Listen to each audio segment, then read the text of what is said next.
It's game day. Yes, bukas na ang game day ng Koshigaya Alphas versus Utsunomiya Brex na kung saan masusubukan ang bagong lakas ni Kai Sotto mga kapatrol. At Stephen Curry, nagpainit muli sa usapan na baka magsanibwersa sila ni LeBron James in the future. Well, yan ang ating pag-uusapan in this video at ang mga matchups ng Alphas versus Brex. Pero bago yan ay meron muna tayong pag-giveaway. Hey, hey, hey!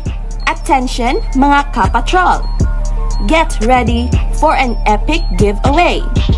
Once Express Info hits 150k subscribers, one lucky winner will win the incredible Oppo Reno 11F 5G smartphone. Here's how to join. Step 1. Subscribe to Express Info right now. Step 2. Like this video. Then step 3. Comment anything good and positive about our idol Kai Sotto. Super easy. Just subscribe, like, and comment. Game day na bukas ni Kai at ng Koshigaya Alphas na kung saan sa unang pagkakataon ay sumabak ang Alphas sa isang preseason game with a complete lineup. Ito ang 12 players ng Koshigaya Alphas na nasa kanilang official lineup including their imports. Nandiyan ang kanilang front guard na si Ryoma Hashimoto, Reggie Sakura at Kaito Shiki. Itong tatlong to ang inaasahan natin na magbibigay ng bola kay Kai and will make Kai's life easier inside the court. At nandiyan sina Jeff Gibbs, Tim Suarez, at of course Kai, ang mga big man ng team. Tatlong malalaking players na pasok sa starting lineup ng Alphas. Nandiyan rin sina Sean Matsuyama at Takuma Endokida at Soichiro Inoue, mga forwards and guards that will play the supporting role sa team. To complete the lineup, ay nandiyan sina LJ Peak, Tenshin Hoshikawa, at Shohei Kitagawa na pawang mga small forwards. Maganda naman ang lineup ng team pero mukhang napakanipis ng kanilang rotation sa frontcourt. Dahil after Kai, Tim Suarez at Jeff Gibbs ay walang ibang big man ang team na pwede nilang sasandalan. At dahil isasabay sina Kai Sotto at Tim Suarez sa starting lineup, ay kailangan talaga ng extra big man ang team na pwedeng pamalit sa kanilang Twin Towers. Pero on the other hand, ay maganda rin ito sa karera ni Kai dahil masiguro ang kanyang mahabang playing time dahil wala ng ibang big man ang team.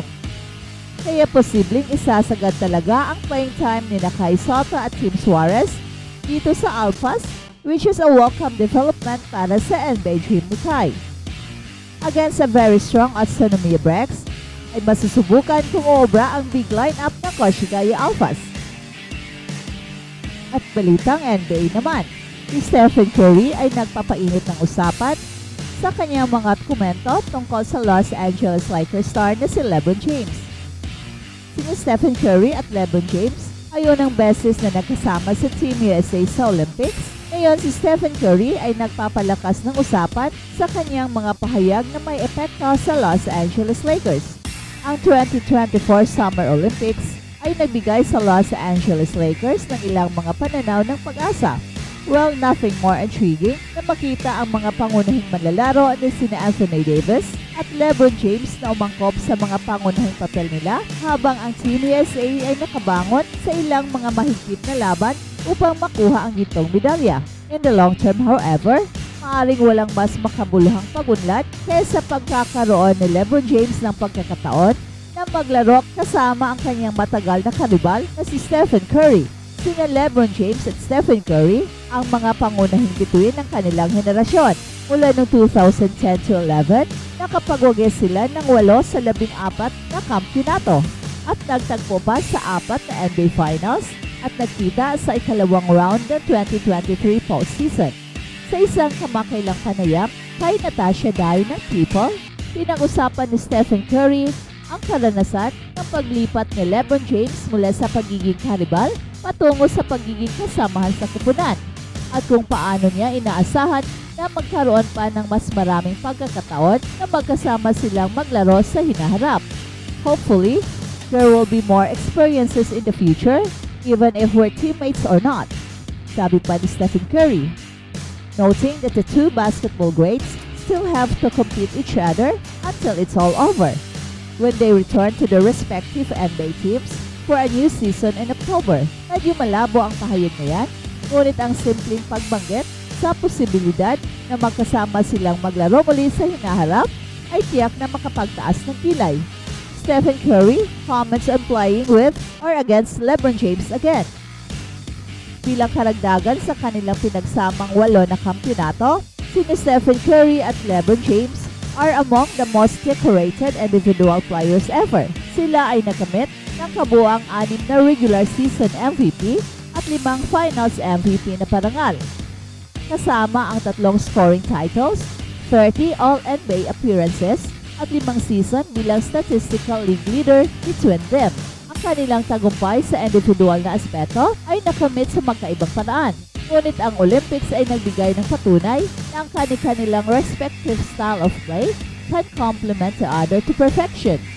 Ang malinaw na hadlang ay ang paghahanda ni Stephen Curry para sa kanyang ika-60 na season kasama ang Golden State Warriors, ang team na nag-draft sa kanya noong 2009, sa isang panahon kung saan ang katapatan ay may bagong kahulugan.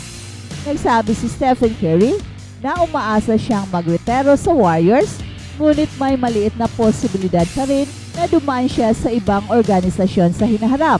Well, ang oras ay tumatakbo para sa isang posibleng pagtutulungan sa pagitan nila Stephen Curry at LeBron James sa NBA.